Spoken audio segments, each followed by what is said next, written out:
الحمد لله رب العالمين والعاقبة للمتقين والصلاة والسلام على رسوله محمد وعلى آله وأصحابه أجمعين وعلى من تبعهم بإحسان إلى يوم الدين. أما بعد فأعوذ بالله من الشيطان الرجيم. بسم الله الرحمن الرحيم. لقد كان لكم في رسول الله أسوة حسنة لمن كان يرجو الله واليوم الآخر وذكر اللہ کثیرا. صدق اللہ العظیم. بزرگان محترم اور میرے عزیز دوستوں اور بھائیوں، انسان کی زندگی گزرتے ہوئے ایام سے عبارت ہے. ہر آنے والا لمحہ انسان کی زندگی میں ایک لمحے کی کمی کر دیتا ہے. لمحات گزرتے گزرتے گھنٹوں میں تبدیل ہوتے ہیں، گھنٹے گزرتے گزرتے ایام میں تبدیل ہوتے ہیں، ایام مہینوں میں، مہینے سالوں میں بدلتے ہیں، اور اسی طرح ایک دن انسان کے پاس فرشتہ اجل آ جاتا ہے، اس کی زندگی کا دورانیہ پورا ہو جاتا ہے. کامیاب انسان وہ ہے جو اپنی اس زندگی کے دورانیے کو جناب رسول اللہ صلی اللہ علیہ وسلم کی سیرت طیبہ کے مطابق ڈھال لے. اپنی زندگی کے ہر لمحے میں نبی کریم صلی اللہ علیہ وسلم کی سنت پر عمل کرنے کی کوشش کرے. اس مقصد کو حاصل کرنے کے لیے ابتدائی قدم یہ ہے کہ ہمیں نبی کریم صلی اللہ علیہ وسلم کی سنتوں کے بارے میں معلومات حاصل ہوں، ہم آپ کی سیرت طیبہ سے واقف ہوں، ہمیں معلوم ہو کہ نبی کریم صلی اللہ علیہ وسلم اپنے دن رات کیسے گزارتے تھے. مختلف علماء کرام نے اس موضوع پر احادیث جمع کی ہیں کہ جناب رسول اللہ صلی اللہ علیہ وسلم کا دن کیسے گزرتا تھا، یا آپ کے یومیہ معمولات کیا ہوتے تھے. چنانچہ امام نسائی نے عمل الیوم واللیلہ کے نام سے کتاب لکھی ہے. اسی نام سے امام ابن سنی کی کتاب بھی موجود ہے، اور بھی مختلف محدثین نے جناب رسول اللہ صلی اللہ علیہ وسلم کے یومیہ معمولات کو جمع کر کے ہمارے سامنے پیش کیا ہے. اور ان معمولات کو جاننا اس لیے بھی ضروری ہے کہ جب ہمیں نبی کریم صلی اللہ علیہ وسلم کے یومیہ معمولات معلوم ہوں گے اور اس پر عمل کریں گے تو ہمارا دن حضور صلی اللہ علیہ وسلم کی تعلیمات کے مطابق گزرے گا. اور جب آپ کا دن حضور علیہ السلام کی تعلیمات کے مطابق گزرے تو مہینے بھی اسی طرح گزریں گے، سال بھی اسی طرح گزریں گے. گویا کہ انسان کی پوری زندگی جناب رسول اللہ صلی اللہ علیہ وسلم کی سنت میں ڈھل جاتی ہے.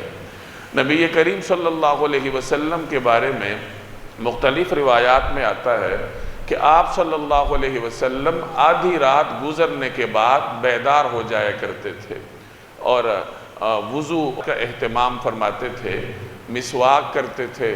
مسواک اور وضو کا پانی رات کو آپ صلی اللہ علیہ وسلم کے سرہانے رکھا ہوتا تھا.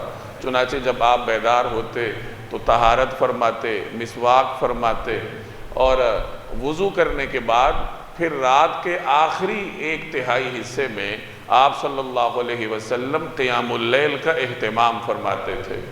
اور اسی دوران آپ صلی اللہ علیہ وسلم سے یہ بھی ثابت ہے کہ آپ نے آسمان کی طرف نگاہ اٹھا کر ان آیات کی تلاوت فرمائی.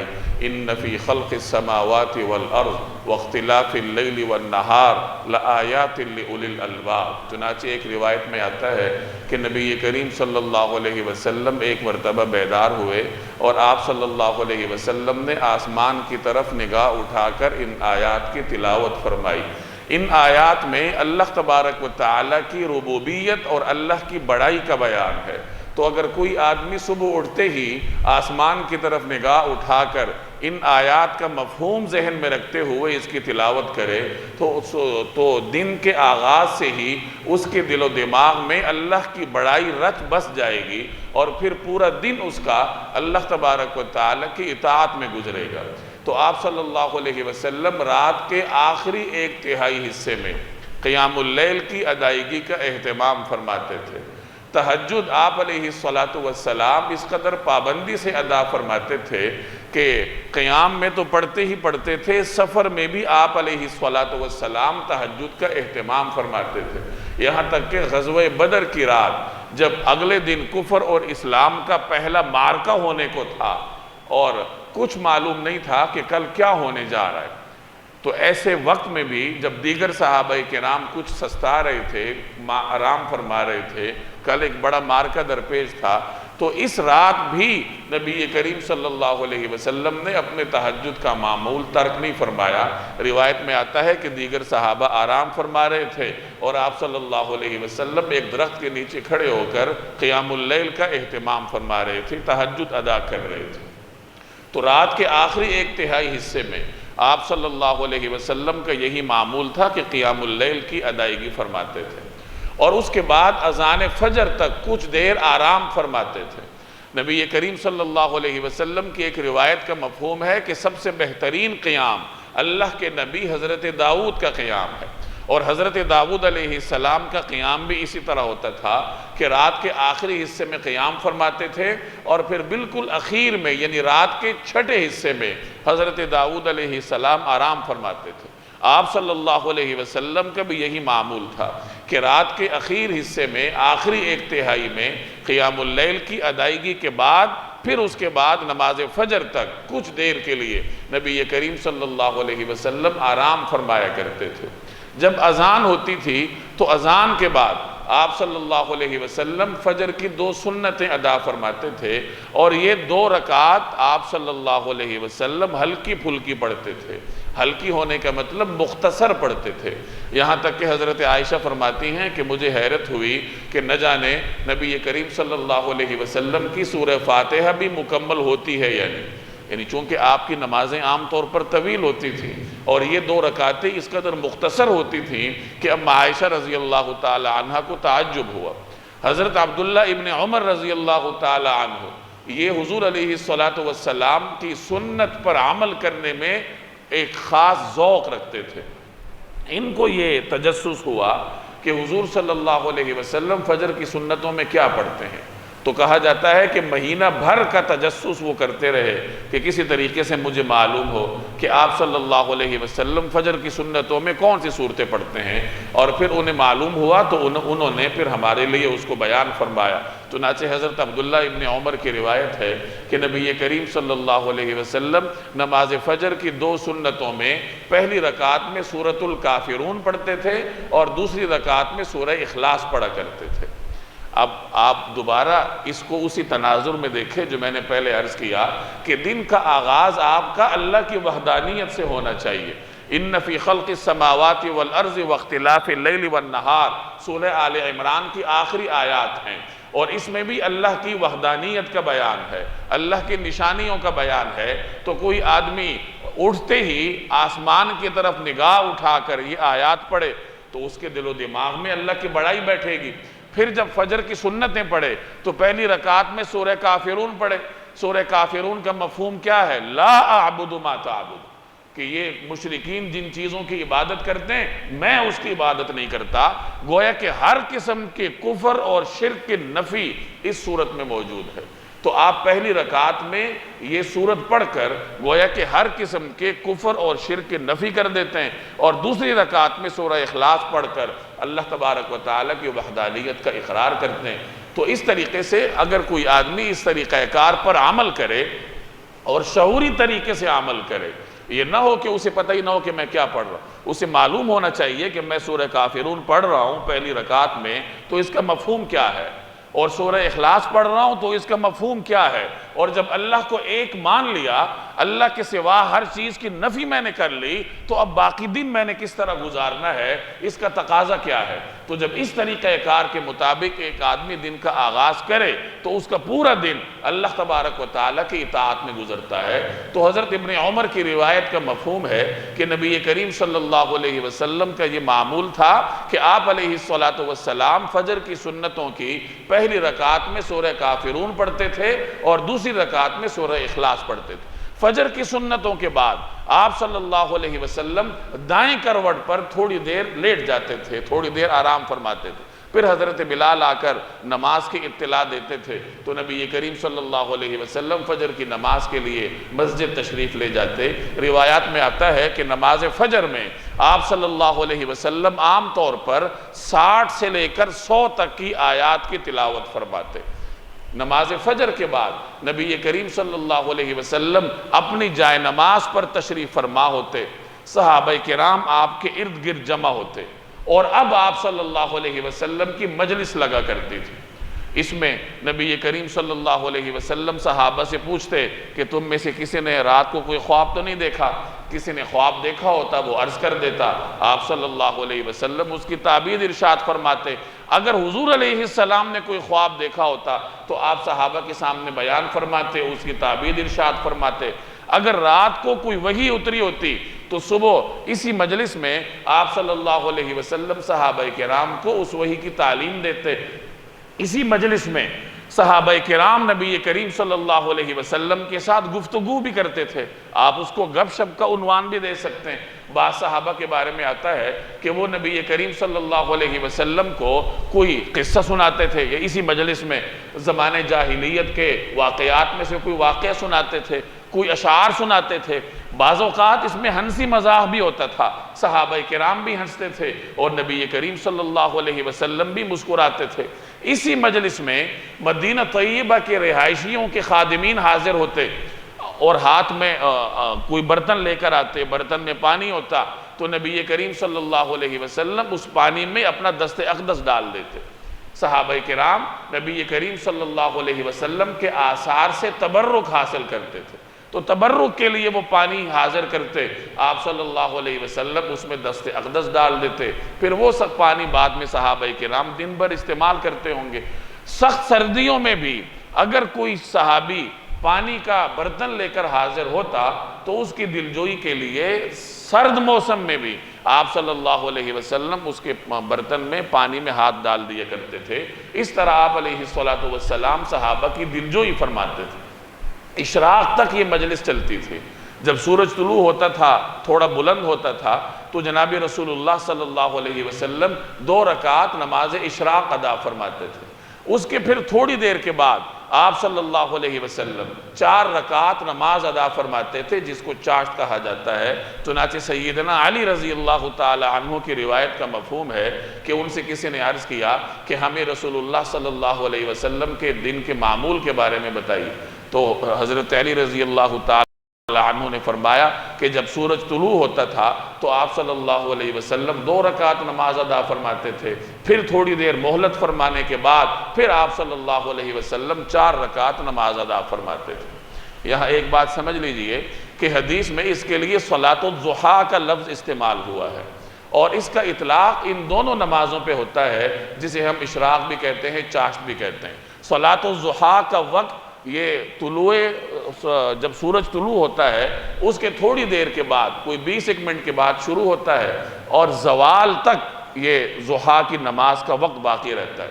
اگر کوئی آدمی طلوع آفتاب کے فوراً بعد پڑھ لے، یعنی جب اول وقت ہے اس وقت پڑھ لے، اس کو اشراق کہہ دیا جاتا ہے، اور کوئی آدمی تھوڑا ٹھہرے بعد میں آ کر پڑھ لے تو پھر اس کو چاشت سے تعبیر کر دیا جاتا ہے۔ ان دونوں نمازوں کو آپ اکٹھا بھی پڑھ سکتے ہیں۔ اگر کوئی آدمی 9-10 بجے اٹھتا ہے اور کام پر جانے سے پہلے وہ 2 رکعت اشراق کی نیت سے پڑھ لیتا ہے، 4 رکعت چاشت کی نیت سے پڑھ لیتا ہے، تو یقیناً اسے ثواب حاصل ہوگا۔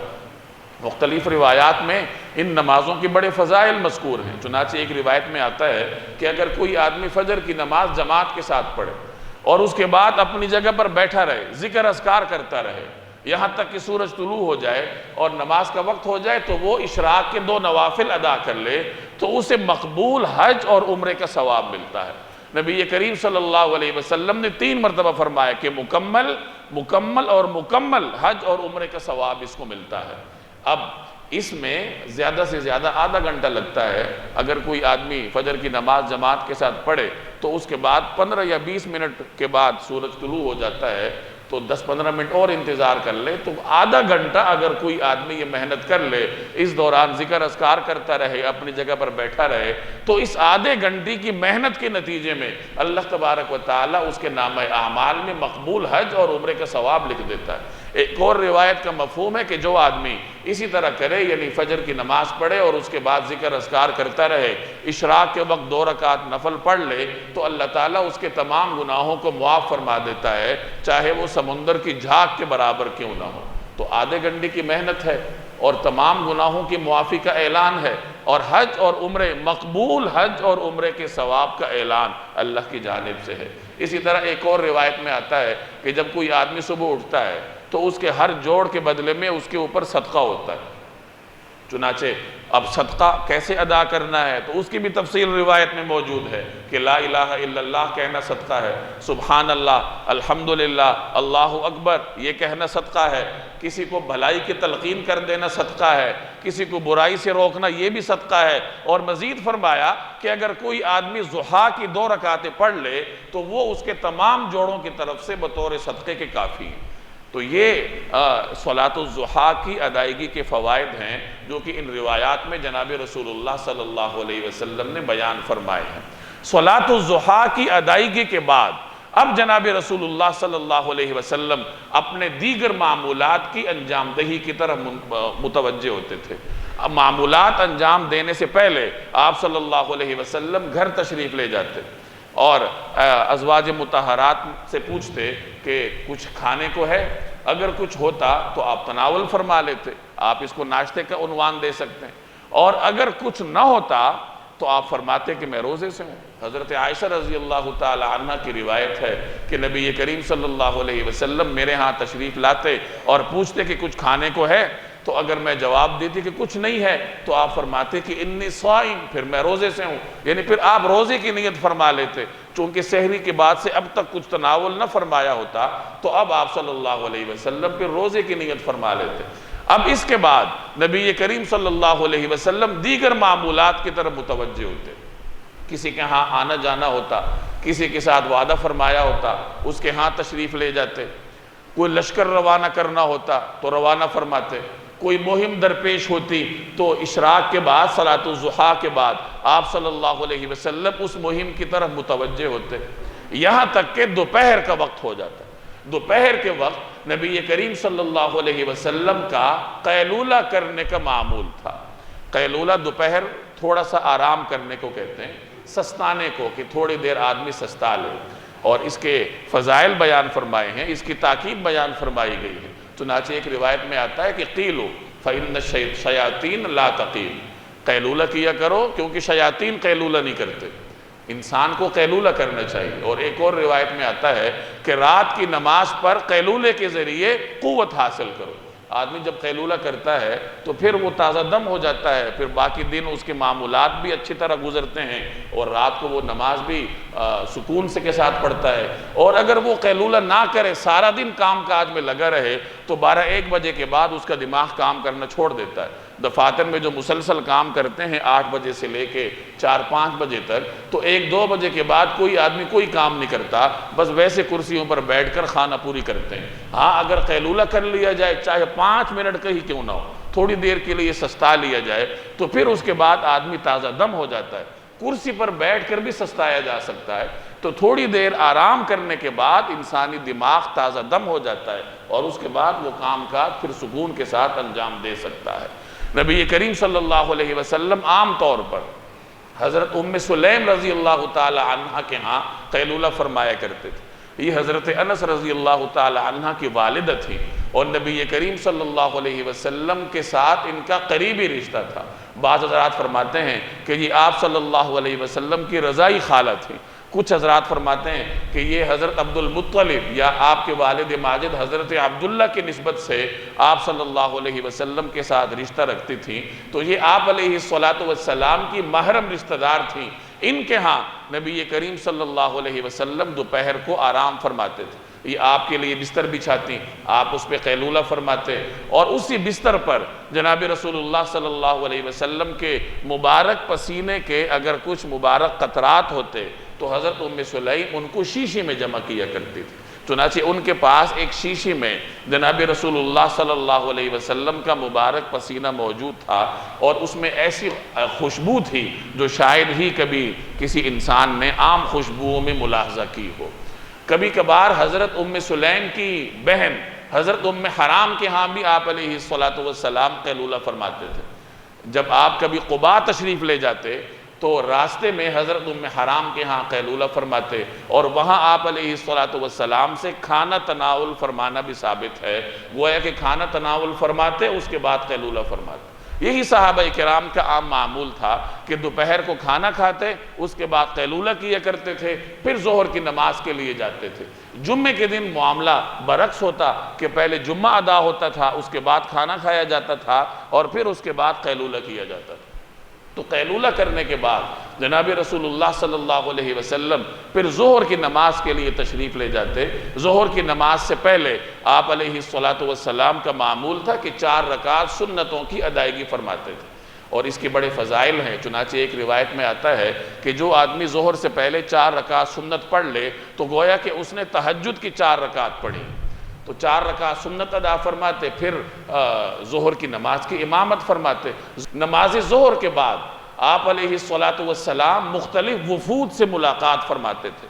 کوئی باہر قبیلے کا وفد آتا تھا، حضور صلی اللہ علیہ وسلم اس کے ساتھ ملاقات فرما لیتے۔ کوئی ملاقاتی آتا، اس کے ساتھ ملاقات فرما لیتے، اور کبھی کبھار باہر بازاروں کے گشت کے لیے تشریف لے جاتے۔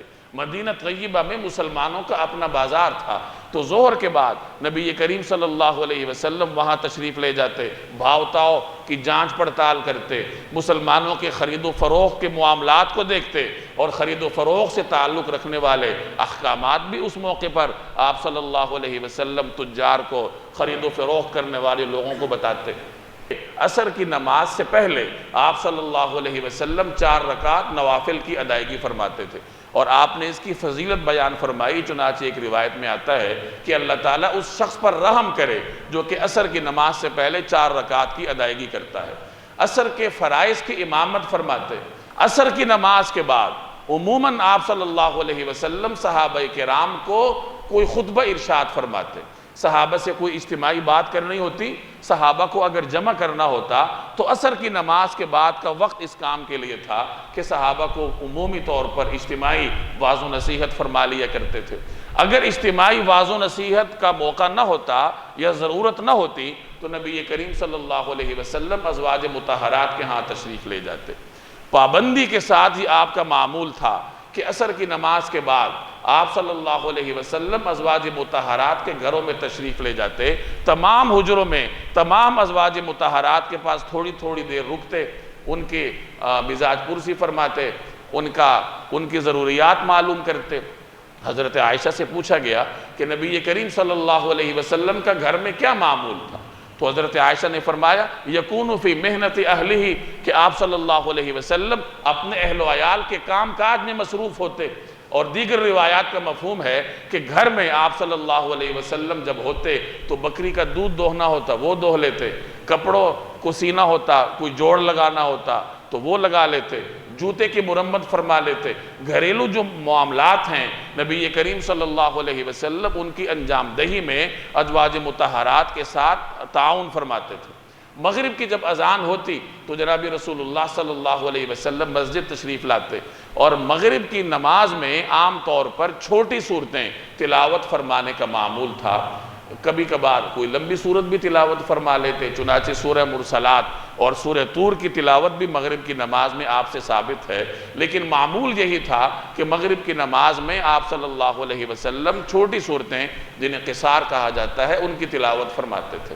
مغرب کے بعد پھر رسول اللہ صلی اللہ علیہ وسلم اس زوجہ مطہرہ کے گھر میں تشریف لے جاتے جس کے ہاں آپ کے قیام کی باری ہوتی تھی، چنانچہ وہاں قیام پذیر ہوتے، کھانا تناول فرماتے، اور دیگر ازواج مطہرات بھی وہاں آ کر جمع ہو جاتی، بلکہ مدینہ کی دیگر خواتین بھی آ جاتی، اور وہ گویا کہ خواتین کا ایک مدرسہ بن جاتا۔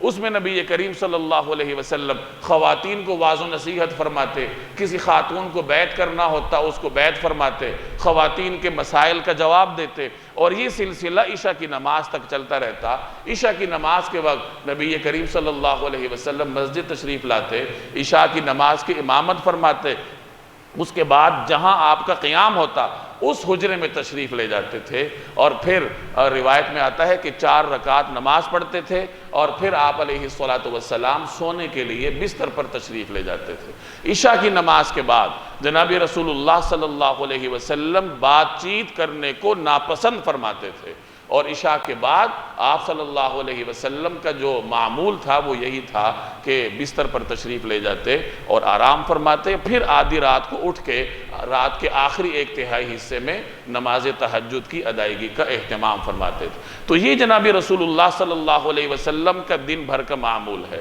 اب آپ اندازہ لگائیے کہ یہ کتنا متوازن معمول ہے۔ اگر کوئی آدمی اس پہ عمل کرے، رات کو عشاء کی نماز کے فوراً بعد سو جائے، تو نتیجہ یہ ہوگا کہ آدھی رات تک اس کا آرام مکمل ہو جائے گا، وہ پھر اٹھ کر تہجد کی نماز پڑھ سکتا ہے۔